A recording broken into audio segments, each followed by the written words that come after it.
मुंबईमध्ये शरद पवारांना मोठा धक्का बसल्याचे कळतंय, कारण राष्ट्रवादी शरद पवार गटाच्या राखी जाधव भाजपमध्ये जात आहेत का? अधिक माहिती देत आहेत रुपाली वडवे.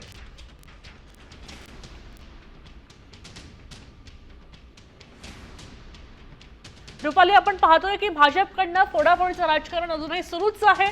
याबद्दल तुम्ही काय सांगू शकाल? कारण राखी सुद्धा आता भाजपकडे जात आहेत का, भाजपच्या वाटेवर आहेत का, असा प्रश्न येतोय.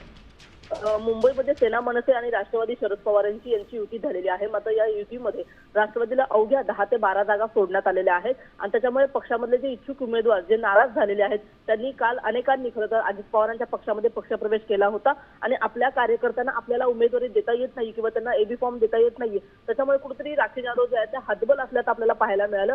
काल दिवसभर त्यांच्या घाटकोपर येथील कार्यालयामध्ये कार्यकर्त्यांची मोठी गर्दी होती आणि त्यांची हतबलता खरं तर आपल्याला पाहायला मिळत होती. आणि या सगळ्या गोष्टीला कंटाळून आता राखी जाधव भाजपमध्ये जातील का, अशी शक्यता खरं तर वर्तवली जात आहे.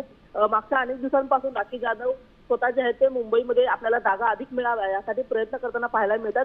मात्र एकूणच पक्षाने त्यांना कुठेतरी एकाकी पाडण्याचं त्यांची जी भावना आहे ती सुद्धा त्यांनी खासगीमध्ये बोलून दाखवल्याचं आपल्याला कळतं आहे. आणि त्याच्यामुळे एकूणच सध्याची परिस्थिती बघितली तर राखी जाधव यांच्यासमोर भाजपाचा एक पर्याय आहे आणि त्याच्यामुळे भाजपामध्ये आपण त्या जातील अशी दाट शक्यता खरं तर या निमित्ताने वर्तवली जात आहे. धन्यवाद सविस्तर माहितीसाठी. आपण पाहतोय की आता शरद पवारांना सुद्धा मुंबईत धक्का बसतोय. भाजपकडनं अजूनही फोडाफोडीचं राजकारण सुरूच आहे हे समजतंय.